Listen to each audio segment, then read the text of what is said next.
Mobile আসিল কি দোলা লাগিল, এখন আর পড়াশোনায় মন বসে না। মোবাইল আসিল কি দোলা লাগিল, পড়াশোনায় মন বসে না। পেটে ভাত নাহি যা, পরন কাপড় নাহি থা, পেটে ভাত নাহি যা, পরন কাপড় নাহি থা, মোবাইল ছাড়া পোলার দিন চলে না।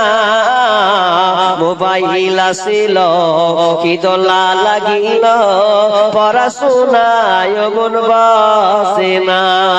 রাত 12টার পরে ও লাইলি যখন ফোন করে, দুই চোখেতে ঘুম আসে না। কথা বাস্তব বলছি। মোবাইল আছে, টাওয়ার লাগিয়েছে ও, আর 12টার পরে তো চ্যাটিংটা শুরু হয় নাকি? রাত 12টার পরে লাইলি যখন ফোন করে, দুই চোখেতে ঘুম আসে না।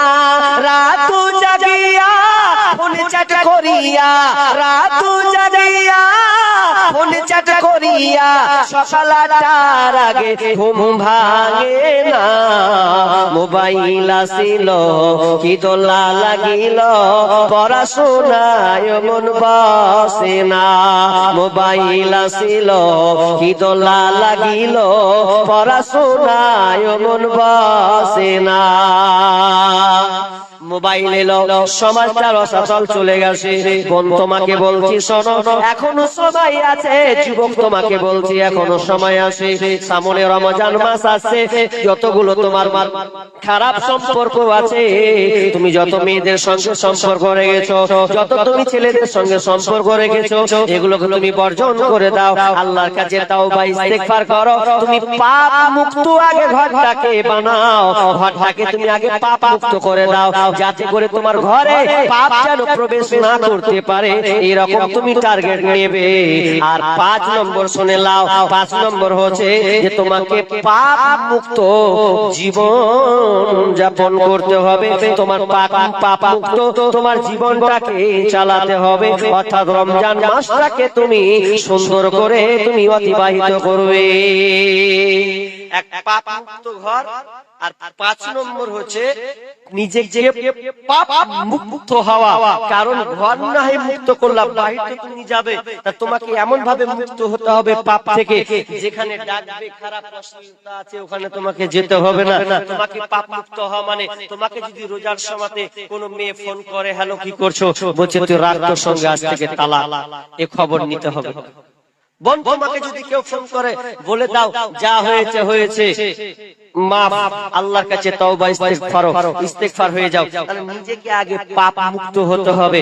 5টি কথা বললাম, এই 5টি কথাতে আগে অন্তত আগে নিজেকে রেডি করুন, তারপরে আপনি সিয়াম ধরুন। দেখেন আল্লাহ তাআলা আপনার সিয়ামকে পূর্ণ করবেন। কারণ হাদিসে আছে, মান সামা রমাদানা ঈমানাও ওয়া ইহতিসাবা গুফিরা লাহু মা তাকদ্দামা মিন যামবি। আছে না হাদিসে? তাহলে এটা হাদিসে আছে, দুটো শর্ত লাগা আছে। অনেকে হাদিসটা এইভাবে বলে দেয় যে কেউ যদি রমজান মাসে রোজা রাখে তো পূর্বে যত পাপ আছে ক্ষমা হয়ে যাবে, তো সবার আগে আমি পাপ করে বাড়াবো, রমজান মাসে মুক্ত হয়ে যাবে। হাদিসে এরকম বলেছে। দুটো শর্ত আছে, ঈমানাও ওয়া ইহতিসাবা, দুটো শর্ত আছে, ঈমান এবং ইহতিসাব, বা মানে ইখলাস, অর্থাৎ তোমাকে নিয়ত শুদ্ধ করতে হবে।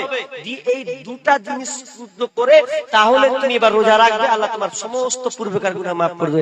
আর তুমি যদি কহো রব্বানা যালামনা আনফুসানা, এটা দুদিন পরই আসবে রে, 29টা রোজা হয়ে গেল, কালকে ঘুরতে হবে, কি হবে, আর সামনে বছর দেখা যাবে, যদি এরকম নিয়ত করে যদি আপনি করেন, আপনার রোজা লাগবে? যে কাজ সেই যদি আপনি করেন কোনো লাভ হবে না। তো যাক, আমি বললাম লম্বা করিনি, এটা আমি প্রায় অন্য জায়গাতে 1.5-2 ঘন্টা লাগাই, আমি কেটে কেটে সেটা আমি যা করলাম 5টা কমপ্লিটলি। কিন্তু মানুষ দেখবেন রোজা আসলে এগুলো প্রস্তুতি গ্রহণ করে না। কি করে? বলছে কি প্রথম দিন কইছে কয় কেজি গরু গোশলি বুঝি আব্বা, প্রথম দিন গরু গোশলি শুরু করে তো পোলাও দিয়ে তুমি শুরু করবে। আর ই কইছে আজি মাছ নিয়ে আসছে, আজ প্রথম রোজায় আজকে সাহারিটা মাছ দিয়ে চলবে। কিসের মাছ? তো পাং, একদম ইলিশ মাছ দিয়ে। বাপরে, এগুলো দিতে ঠিক আছে, শুরুয়াত কি দিয়ে করতে হবে তো জানলো না, পরিকল্পনা করছে যে আজকে আমি জামা নিব, আর ঈদ আসবে, ঈদে আমি ভালো জুতা নিব, স্যান্ডেল নিব, এই জন্য তোমাকে মার্কেট দেখা যায় না। ঈদ যখন আসে এমন ভাবে ঈদ আসে বলার কথা নয়, তো ঈদ তো ছেলের গেলায়, বেটি ছেলের গে ঈদ। যেদিন ঈদ হবে তার আগা দিন দুদিন দেখবেন হাই রে বেটি ছেলের ভিড়, এত বেটি ছেলের ভিড়। আমি একদিন আবার মনে পড়ছে 3 বছর আগে, যদিও আমি মার্কেটিং করি না, ঈদ আসলে আমি কোনো জিনিস লি না, পরে লি না হলে 1 মাস আগে লি, ঝামেলা আছে।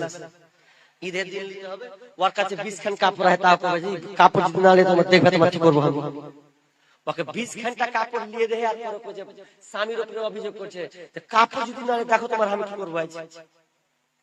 তখন তুই যা তাহলে কাপড় লেগা, আর কাপড় যদি লিবে আর তো স্বামীর হাত দিয়ে লাই কইছে তোমার কাপড় কিনা ঢংই নাই। দেখো তো সাদ্দামের বাপকে দেখো তো কত সুন্দর সুন্দর লিয়ে আসছে, তোমার চোখে সুজে না? তখন মনে মনে কইছে শালা সাদ্দামের বাপের দিকে তো নজর রে, ও কেমন লিয়ে আসছে, আর আমারই পছন্দ হয় না। তো খানিক তো কাপড় এরা এখন বর্তমানে চলে গেছে, নিজেরা মার্কেট চলে গেছে। ওজন্য আমি কবিতা একটা বলেছিলাম, বলেছে কিয়ামতের আলামাত এসে গেছে, তাই তো ঘরের নারী রাস্তায় নেমেছে। কিয়ামতের আলামাত এসে গেছে, তাই তো ঘরের নারী রাস্তায় নেমেছে। ওরে মাছ বাজারে কথা বলে মাছওয়ালার সাথে, স্বামী তাহার দাঁড়িয়ে আছে ব্যাগটা নিয়ে হাতে।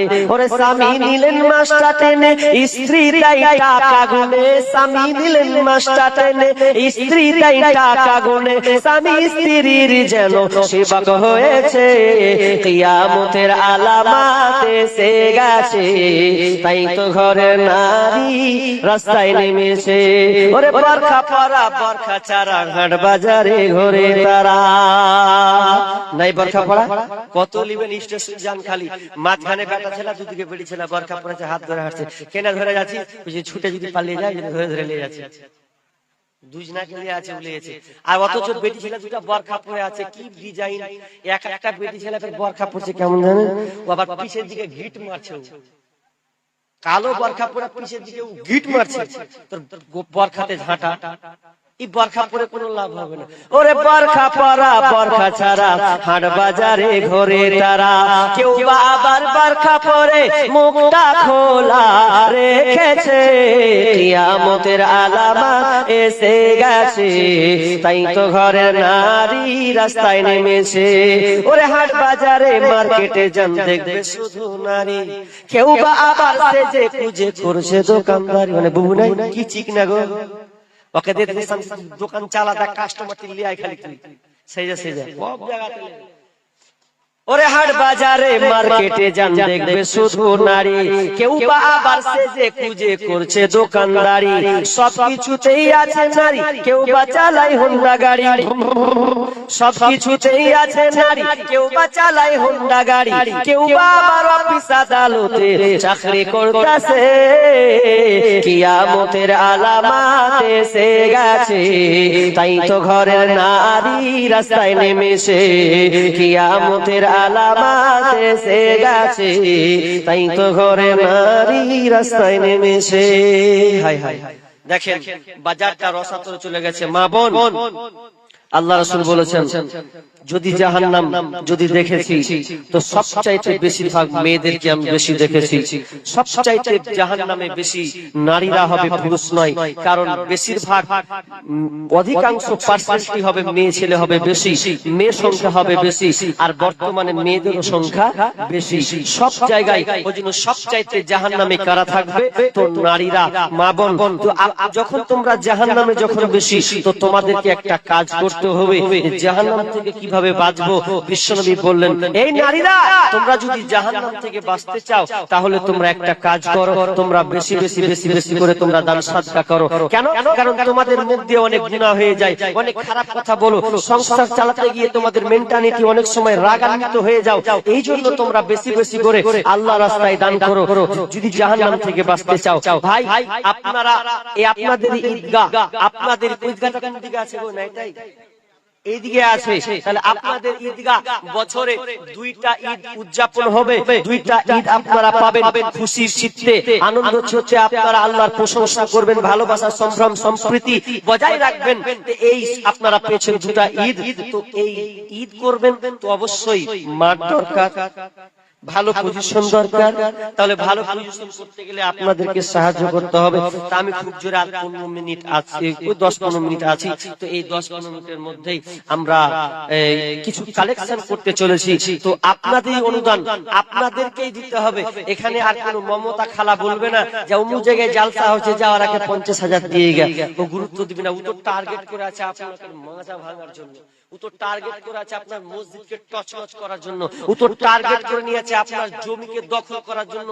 আপনি মনে করছেন আমি উত্তর দিনাজপুর জেলার মানুষ, রায়গঞ্জের মানুষ, তো আমি ভালো আছি। বিভিন্ন দেশ আপনি ঘুরে দেখেন, ভারতবর্ষে এমন এমন জায়গা আছে মুসলিমরা শান্তিতে নাই, মুসলিমদের নিজস্ব নামের জায়গা আছে, এরপরেও ওরা ঠিক মতন বাড়ি করতে পায় না, আত্মসাৎ করে খাচ্ছে। আপনি ভালো আছেন, কিন্তু আল্লাহর আযাব যখন পড়ে যাবে তখন বুঝতে পারবেন। তো আল্লাহর বান্দা কোন বান্দা আছেন প্রথমত বলেন, যে 10,000 টাকা দেনেওয়ালা প্রথম একজন দিয়ে শুরু করেন। এই ঈদগাহের জন্য কোন আল্লাহর বান্দা আছেন একজন মেহেরবানি করে একজন বলেন যে 10,000 টাকা ইনশাআল্লাহ দেব, তার জন্য আমি প্রাণ খুলে দোয়া করব। বিভিন্ন প্রতিদিন প্রোগ্রাম করে ইনশাআল্লাহ প্রত্যেক কথাই বলি, আল্লাহ যেখানে মাহফিল জালসা হয়, যেখানে তোমার বান্দারা তোমার মাদ্রাসায়, তোমার মসজিদে, তোমার ঈদগাহে, কবরস্থানে দেয়, আল্লাহ তুমি তাদেরকে তুমি হেফাজতে রাখিও। আল্লাহ তুমি এই উত্তর দিনাজপুর ডিস্ট্রিক্ট মানুষকে আল্লাহ তুমি নিরাপত্তা দিও। তো বলেন না যে এই ঈদগাহের জন্য 10,000 টাকা দিনেওয়ালা একজন শুরুয়াত হোক। একজন বলেন কোন আল্লাহর বান্দা আছেন 10,000 টাকা দেন। এর পরবর্তী বক্তা বাংলাদেশ থেকে আসবে, আমি আর 10 মিনিট আসি।